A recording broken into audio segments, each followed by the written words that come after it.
Hello everyone, क्या आप भी पीएनएसटी 2025 की तैयारी कर रहे हैं? तो ये वीडियो आपके लिए काफ़ी इंपॉर्टेंट रहने वाला है। तो आज के वीडियो में अपन बात करेंगे कि सर पीएनएसटी 2025 की तैयारी तो कर रहे हैं, लेकिन 2024 के अंदर कट ऑफ कितना रहा था।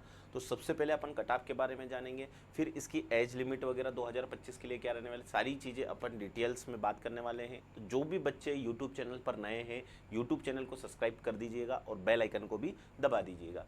सबसे पहले इसमें जो अपन बात करेंगे कि सर इसमें सबसे पहले जो कट ऑफ की बात करें कि sir general category, EWS, ST, SC और कैटेगरी का कट ऑफ कितना गया था। तो इसमें अपन बात करें कि सर जो जनरल कैटेगरी का कट ऑफ गया था, कितना गया था सर 50.8। कितना कट ऑफ गया था 50.8। सेकंड नंबर पे मैं बात करूँ सर ईडब्ल्यूएस का जो कट ऑफ गया था, कितना गया था 47.9 कट ऑफ गया था। ओबीसी के लिए बात करें 49 पॉइंट कितना कट ऑफ गया था सर 72। एससी कैटेगरी के लिए बात करें सर तो 46 कितना सर 46 पॉइंट कितना गया था 6 गया था सर कट ऑफ। और एसटी कैटेगरी के लिए बात करें सर तो 42.30। तो आई होप चीज़ें क्लियर हो गई होगी कौन सी कैटेगरी का कितना कट ऑफ गया है। अब इसमें सबसे पहले जो अपन बात करें सर यहाँ तक चीज़ें होने के बाद में सर पीएनएसटी 2025 का जो एग्ज़ाम है वो कब होने वाला है, तो उसके बारे में अपन बात कर लेते हैं। पीएनएसटी 2025 का आपका एग्ज़ाम होगा प्यारे विद्यार्थियों, इसका जो नोटिफिकेशन आपका रिलीज़ होने वाला है, ये नोटिफिकेशन की अपन बात करें तो ये नोटिफिकेशन आपका कब रिलीज होगा सर, तो बात करें कब सर 20 मार्च को। कब सर 20 मार्च 2025 को इसका क्या है नोटिफिकेशन रिलीज होने वाला है। इस नोटिफिकेशन में हमें एक चीज़ ये पता चल जाएगी कि सर हमारा पीएनएसटी 2025 का एग्ज़ाम कब होने वाला है। नेक्स्ट वन अपन बात करें कि सर नोटिफिकेशन आने के कितने दिन बाद तक एग्ज़ाम होगा। तो देखिए एग्ज़ाम की यहाँ पर डेट एक्सपेक्टेड बता रहा है, कहाँ पर होगी सर एग्ज़ाम। तो ये जो आपका एग्ज़ाम होगा वो कब तक हो सकता है सर जून 2025 के अंदर। अब आपके पास जो टाइम बचा हुआ है लगभग लगभग मैं बात करूँ तो आपके पास 2 से ढाई महीने बचे हुए हैं। इस 2 से ढाई महीने के अंदर क्या क्या चीज़ें आपको अप्लाई करनी चाहिए, किन किन चीज़ों के ऊपर अब आपको ध्यान देना है, उसके बारे में भी आगे बात करेंगे। अब मैं बात करूं कि सर पीएनएसटी जो कोर्स होता है, इस कोर्स के लिए सबसे पहले अपन बेसिक इन्फॉर्मेशन के लिए बात कर लेते हैं कि सर बेसिक इन्फॉर्मेशन क्या क्या चीज़ें हैं। तो सबसे पहले मैं बात करूं, आप यदि मध्य प्रदेश से बीएससी नर्सिंग करना चाहते हैं तो आपको कौन सा एंट्रेंस एग्जाम देना पड़ेगा सर पीएनएसटी। यदि आप जीएनएम करना चाहते हैं तो आपको कौन सा एग्ज़ाम देना पड़ेगा सर जीएनएम टीएसटी। इन दोनों की मैं बात करूं, इन दोनों का एग्ज़ाम एक ही होता है। एग्ज़ाम के लिए मैं बात करूं सर पीएनएसटी जो होता है इसमें कौन सा पाठ्यक्रम बीएससी नर्सिंग करते हैं। अब बीएससी नर्सिंग जो पाठ्यक्रम होता है कितने साल का होता है 4 साल का। जीएनएम टीएसटी की बात करें तो सर इसमें कौन सा कोर्स हमें करने को मिलेगा जीएनएम, जो कि कितने साल का होता है सर 3 साल का। अब बात करें कि सर जो बीएससी नर्सिंग कर सकते हैं, इसमें बात करें कि सर बॉयज़ भी कर सकते हैं और कौन कर सकते हैं सर गर्ल्स भी, यानी बालिकाएं भी कर सकती है। इसमें भी सेम टू सेम बात करें सर बॉयज़ और गर्ल्स इस दोनों एग्ज़ाम को दे सकते हैं। सर प्राइवेट और जो गवर्नमेंट कॉलेज होते हैं और जो अदर स्टेट वाले स्टूडेंट होते हैं उनके लिए क्या चीज़ रहती है। तो सबसे पहले अपन बात करें कि सर जो गवर्नमेंट कॉलेज होते हैं, फर्स्ट नंबर पर अपन बात करें सर गवर्नमेंट कॉलेज की, तो इसमें जो गवर्नमेंट कॉलेज अलॉटमेंट होते हैं वो केवल और केवल जो मध्य प्रदेश की बालिकाएं हैं, एमपी स्टेट की, यानी बात करें ओनली फॉर गर्ल्स के लिए होता है। बात करें सर कि इसमें अपन कोर्सेस अदर कोर्सेज की 2 नंबर पर अपन बात करें कि सर 2 नंबर पर, तो यहाँ 2 नंबर पे अपन चीज़ की बात करें सर किसकी सर, तो यहाँ पर अपन बात करें सर किसकी, प्राइवेट कॉलेज की प्यारे विद्यार्थियों। तो इन प्राइवेट कॉलेज के अंदर अदर स्टेट के बच्चे भी हिस्सा ले सकते हैं, अदर स्टेट वाले बच्चे हैं उनको भी इसमें कॉलेज मिलेगा। प्लस एमपी स्टेट के जितने भी हैं बॉयज़ और गर्ल्स हैं, क्या सर बॉयज़ और जितने भी गर्ल्स हैं उनको जो कॉलेज अलॉटमेंट होता है वो कौन सा होता है सर प्राइवेट कॉलेज अलॉटमेंट होता है। बात करें एमपी स्टेट की गर्ल्स के लिए, क्या चीज़ सर एमपी स्टेट की जो गर्ल्स होती है वो एमपी स्टेट की गर्ल्स के लिए केवल और केवल क्या रहता है सर, जो एमपी स्टेट की गर्ल्स होती है उनके लिए ही कौन सा कॉलेज अलॉटमेंट होता है सर। तो उनको ध्यान रहे गवर्नमेंट कॉलेज और प्राइवेट कॉलेज। यदि आपके नंबर अच्छे आ रहे हैं, मैंने जो आपको कट ऑफ बताया इस कट ऑफ से यदि आप ऊपर जा रहे हैं तो बिल्कुल डेफिनेटली आपको कॉलेज मिलता है।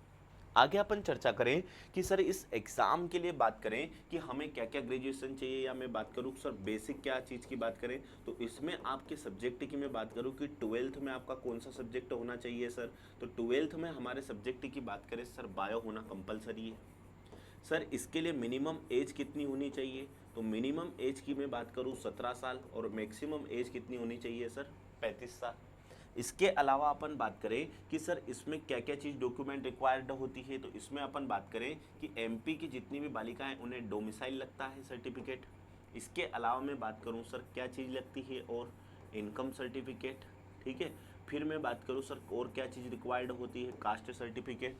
इसके अलावा बात करें प्यारे विद्यार्थियों तो आधार कार्ड भी रिक्वायर्ड होता है, और बात करें सर इसमें पैन कार्ड भी रिक्वायर्ड होता है। प्लस इसके अलावा जब आपका सिलेक्शन होता है उसके बाद में आपको 10th की मार्कशीट और 12th की मार्कशीट भी रिक्वायर्ड होती है। यदि आप इस बार पीएनएसटी 2025 का एग्ज़ाम देना चाहते हैं और इस बार आपने 12th किया तो बिल्कुल आप इस फॉर्म को अप्लाई कर सकते हैं।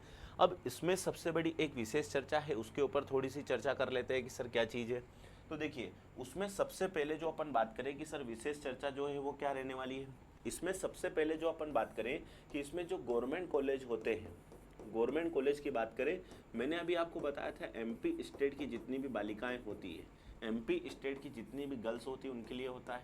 अब बात करें कि सर इसमें जॉब मिलती है नहीं मिलती है, तो इसमें दो डिपार्टमेंट होते हैं सर, एक तो होता है डीएमई और एक कौन सा डिपार्टमेंट होता है सर, डीएचएस। तो इससे पिछले साल यानी जो पिछले साल थे पुराने वर्षों के अंदर बात करें, इसमें क्या चीज़ सर, गवर्नमेंट जॉब भी दी जाती थी। गवर्नमेंट जॉब केवल और केवल कहाँ पर प्रोवाइड होगी सर, गवर्नमेंट कॉलेजेस के अंदर। तो जो भी मध्य प्रदेश की बालिकाएं हैं उनके लिए काफ़ी अच्छी अपॉर्चुनिटीज़ रहने वाली है। तो इस फॉर्म को आपको अप्लाई ज़रूर करना है, आपको चूकना नहीं है, क्योंकि ये आपके लिए बेस्ट मौका रहने वाला है। बात करें कि सर जो पीएनएसटी जो होता है इसमें कौन कौन कोर्सेज के ऊपर, तो मैंने आपको दो कोर्सेज बताया। एक तो आपका कौन सा कोर्स हो गया सर, तो एक तो हमारा कोर्स हो गया सर, इसमें हम क्या कर सकते हैं, जीएनएम कर सकते हैं। फिर मैंने आपको बताया दूसरे नंबर पर आप कौन सा कोर्स कर सकते हैं, बीएससी नर्सिंग कर सकते हैं। अब अदर स्टेट के जो बच्चे हैं, जो अदर स्टेट के बच्चे हैं, वो अदर स्टेट के बच्चों को जो कॉलेज अलॉटमेंट होता है, चाहे बॉयज़ हो चाहे कौन हो बेटा, गर्ल्स, इन दोनों को जो बात करें कि सर इन दोनों को जो कॉलेज अलॉटमेंट होते हैं वो केवल और केवल बीएससी नर्सिंग के कौन से कॉलेज अलॉटमेंट होते हैं, प्राइवेट। आई होप चीज़ें क्लियर हो गई है, यहाँ तक सारी चीज़ें समझ में आ गई है। इस एग्ज़ाम के बारे में थोड़ी सी अपन बात करें कि सर जिस एग्ज़ाम का जो मोड होता है वो कैसा होता है सर, एग्ज़ाम का mode CBT computer based test होता है। इसमें जो पेपर आपको पीएनएसटी का जो पेपर होता है वो दोनों भाषाओं के अंदर बाइलिंगुअल होता है, यानी हिंदी व अंग्रेजी में आप दोनों दे सकते हैं।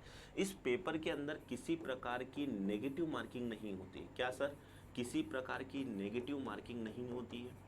इस पेपर को करने के लिए हमें टोटल जो टाइम प्रोवाइड किया जाता है वो कितना किया जाता है सर, 120 मिनट का टोटल टाइम प्रोवाइड किया जाता है।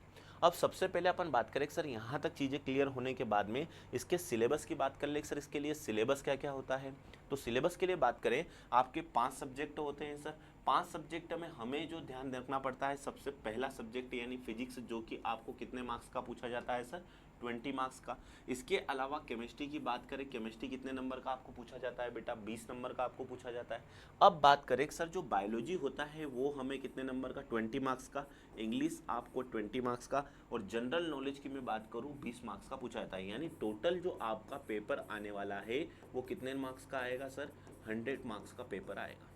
अब इस 100 मार्क्स को क्रैक करना, या 100 मार्क्स में से जो हमें नंबर लाना है वो कितने नंबर लाना है, तो मैंने आपको फर्स्ट में ही बताया था, ये कट ऑफ है 2024 का। इसके अकॉर्डिंग आपको स्ट्रेटजी बनानी पड़ेगी, इसी के अकॉर्डिंग आपको तैयारी करनी पड़ेगी। इसके अलावा अपन बात करें सर, यहाँ तक की सारी चीज़ें होने के बाद में अब मैं बात करूँ कि यदि आप 2025 की तैयारी कर रहे हैं और 2025 की तैयारी, मान लीजिए आप घर पे सेल्फ स्टडी कर रहे हैं या आपके पास एनसीईआरटी बुक्स है, उन बुक्स के द्वारा यदि आप तैयारी कर रहे हैं तो उस तैयारी के साथ में आपको एक नई चीज़ ऐड करने को मिलेगी। आप जीकेएम की जो 2025 की जो टेस्ट सीरीज है, क्या सर, जीकेएम ने जो 2025 की जो टेस्ट सीरीज लॉन्च करी है, इस टेस्ट सीरीज को आप बाय नाउ कर सकते हैं। यदि आप टेस्ट सीरीज नहीं लेना चाहते, जीकेएम का ऑनलाइन बैच यदि आप लेना चाहते हैं तो जीकेएम का ऑनलाइन गुरुकुल बैच है, उस ऑनलाइन गुरुकुल बैचेस को भी आप ले सकते हैं। इसके अलावा मैं बात करूं, जीकेएम ने पीवाईक्यू बुक, क्या सर, पीवाईक्यू की जो बुक है वो लॉन्च कर दी है 2025 के लिए। तो यदि ये बुक अपने घर बैठे बैठे मंगवाना चाहते हैं तो नीचे दिए गए नंबर के ऊपर, स्क्रीन के ऊपर नंबर चल रहे हैं, इसके ऊपर आप कॉल कर सकते हैं। इसके अलावा अपन बात करें, आपके पास जो भी नियर बुक डिपो स्टोर है वहाँ पर जाकर के इस बुक को आप ले सकते हैं और पीएनएसटी 2025 की तैयारी कर सकते हैं। अब सबसे बड़ी स्ट्रेटजी आपके पास, अब लगभग बात करें सर, हमारे पास जो लगभग टाइम बचा हो वो कितने दिन का बचा हुआ है, तो लगभग सर अपन बात करें हमारे पास अब जो बचे हैं दिन वो केवल और केवल कितने सर, तो लगभग सर कितने दिन हमारे पास, 75 डेज बचे हैं। 75 डेज से लेकर मान के चलिए कभी एग्ज़ाम थोड़ा सा लेट होता है तो हमारे पास 90 डेज बचे हुए हैं। अब ध्यान रहे कि सबसे पहले एक चीज़ आपको ध्यान रखना है, सबसे पहले आपको सिलेबस के ऊपर ध्यान देना है, आपका सिलेबस कितना रहने वाला है। उसके अलावा बात करूं कि आपको डेली मॉक टेस्ट देना है। क्या सर? डेली मॉक टेस्ट देना है। इसके अलावा मैं बात करूं कि जितने भी फॉर्मूलाज हैं, क्या सर, जितने भी जो फार्मूलाज हैं उन फार्मूलाज को आपको रटना नहीं, उन फार्मूलाज को आपको समझ लेना है। यदि आप 2.5 महीने तक ये स्ट्रेटजी भी यदि अपना लेते हैं तो आपका श्योर सिलेक्शन हो जाएगा। यदि आप जीकेएम के ऑफलाइन बैचेस के साथ में जुड़ना चाहते हैं तो जीकेएम का ऑफलाइन बैच जो स्टार्ट होने जा रहा है वो कब से स्टार्ट होने जा रहा है? 25 मार्च 2025 से स्टार्ट होने जा रहा है। यदि आप ऑफलाइन बैचेस में जुड़ना चाहते हैं और जीकेएम के ऑफलाइन जो सेंटर्स हैं, कहाँ कहाँ पर सर? एक तो हमारा हेड ऑफिस इंदौर और फिर हमारा ब्रांच ऑफिस कहाँ है सर? जबलपुर। इंदौर और जबलपुर के साथ में आप अपनी पीएनएसटी 2025 की तैयारी को कर सकते हैं और नर्सिंग के क्षेत्र में आप अपने सपनों को साकार कर सकते हैं। आई होप कि जो चीज़ें आपको बताई गई वो सारी चीज़ें अच्छे से क्लियर हो गई होगी। अब एक चीज़ और भी देख सकते हैं, जो लास्ट ईयर जो जीकेएम के अंदर से जो सिलेक्शन हुआ था, हाईएस्ट सिलेक्शन रेशो है पूरे मध्य प्रदेश के अंदर। पूरे दावे के साथ मैं कह सकता हूँ कि सबसे ज़्यादा जो सिलेक्शन हुए वो जीकेएम से हुए हैं, क्योंकि जीकेएम पिछले कितने 8 वर्षों से संचालित है नर्सिंग के क्षेत्र में। और नर्सिंग के क्षेत्र में आप देख सकते हैं, चाहे नॉर्सेट का एग्जाम हो, चाहे सीएचओ का एग्जाम हो, चाहे ईएसआईसी का हो, चाहे एनएचएम का हो, चाहे ग्रुप 5 के, सबसे ज़्यादा सर्वाधिक सिलेक्शन आपको जीकेएम में देखने को मिलेंगे। आई होप कि आज जो चीज़ें आपको समझाई गई वो काफ़ी अच्छी लगी होगी और सारी जानकारी भी आपको समझ में आ गई है। यदि आप भी सोच रहे हैं कि जीकेएम के ऑनलाइन और ऑफलाइन प्लेटफॉर्म से जुड़ना चाहते हैं तो दिए गए नंबर के ऊपर कॉल करके आप अपनी सीट बुक करवा सकते हैं और 2025 की तैयारी कर सकते हैं और नर्सिंग के क्षेत्र में आप अपने सपनों को साकार कर सकते हैं। तो कर दिखाइएगा कुछ ऐसा कि दुनिया करना चाहे आपके जैसा। धन्यवाद। जय हिंद, जय भारत।